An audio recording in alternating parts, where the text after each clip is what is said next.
Mr. Speaker, the abduction of about 300 girls in Nigeria the night of April 14-15 by the extremist Boko Haram represents an awful and completely unacceptable circumstance.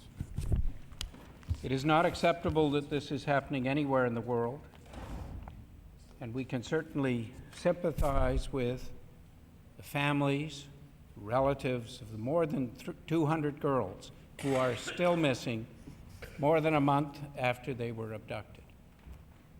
This attack and abduction of school children in Nigeria is an event of very large proportions. It warrants discussion because if there is one agenda that we need on the international stage today, it is the agenda of ensuring girls and women have opportunities for education, for personal growth, and opportunities for jobs and for development as they grow.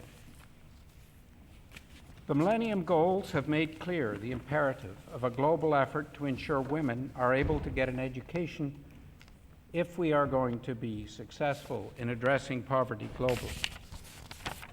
The efforts of Malala in Pakistan have spoken out to all of us of the dire need for people around the world to stand up strongly in support of the opportunity for women to have the safety and security essential to access education and to be able to contribute to their family and their community. It is of great concern that the militant group Boko Haram acted not only to abduct these Nigerian children, but also to interfere with their education. We need not only to ensure the safety of children around the world, we also need to ensure that every child can get an education. It is a human right. It was recognized by the United Nations 66 years ago, and it is about time that individuals, communities, and countries act together to ensure that all children can get an education, and most particularly that these girls are now found and returned safely to their homes and are able to continue and complete their education without fear.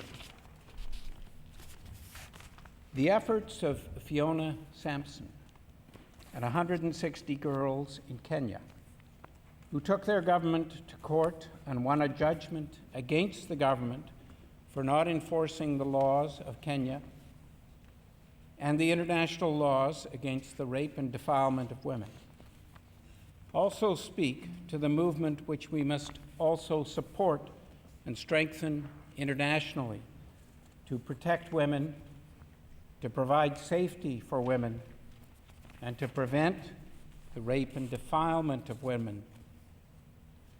The efforts of grandmothers around the world, and particularly a partnership of Canadian and African grandmothers to help women, families, and communities in Africa who are dealing with HIV/AIDS and many other issues, is another example. Last Friday in Winnipeg, Sally Armstrong, a crusading Canadian journalist, spoke out about the importance of supporting women in the fight for women's rights and in the global fight against the abduction and mistreatment of women.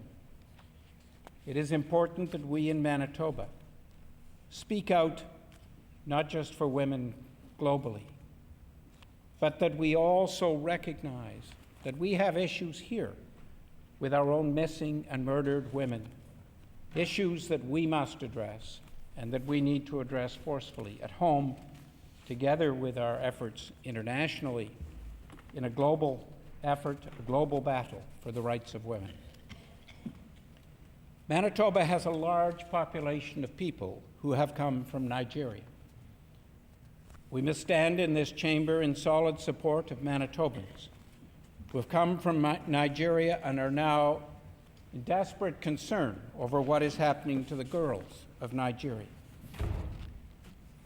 Pleased that there are members of the Nigerian Association here today, and we look forward to doing everything we can in working with them. I want to note that members of the Nigerian community have made a vast array of contributions to our society here, whether it is in teaching, in medicine, in healthcare, and in so many other areas. Indeed, last night, I was at McNally Robinson, where a Nigerian-born artist, Yisa Akinboleji, was showing his art. And he was talking about the children in Nigeria who had been abducted and the need for all of us to improve our communities in whatever way we can and to protect and support children and girls so that they can get an education and have a good life. I want to note and to emphasize that our Manitoba Liberal Party leader, Rana Bokhari, who is here, is particularly concerned with what is happening in Nigeria today. She has been concerned with the well-being around the world of children and of women. She listened on Friday, as did I, to the words of Sally Armstrong. The concern for girls rang out strongly in Sally Armstrong's words.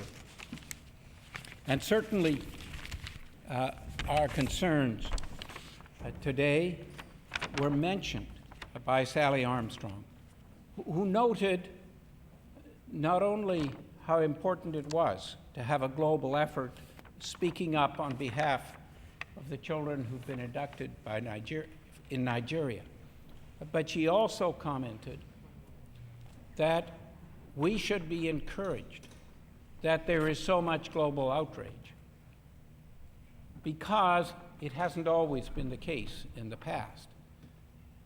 And this global outrage and action is important. The fact that other countries are ready to help in one way or another is also important. And we should see perhaps this as a turning point in which we can mobilize people around the world to stop and prevent this sort of thing and to send a message to militant groups everywhere that the world will no longer tolerate this sort of action. Certainly, the impact of social media has enabled us to know moment to moment what is happening around the world, and this is a good thing. And it has enabled many, particularly young people, to be in almost first-hand contact with the change that's happening, which has brought global attention and global action. From the ban on landmines, which resulted in part from an internet email campaign, to the rising of the Arab Spring, in which Facebook and Twitter were so important. It is vital that we continue to have the freedom to use and participate in the internet and social media to help us mount international campaigns and to create awareness, as is happening now, and to use this to raise the bar globally to improve the rights of women. There is yet much more to do.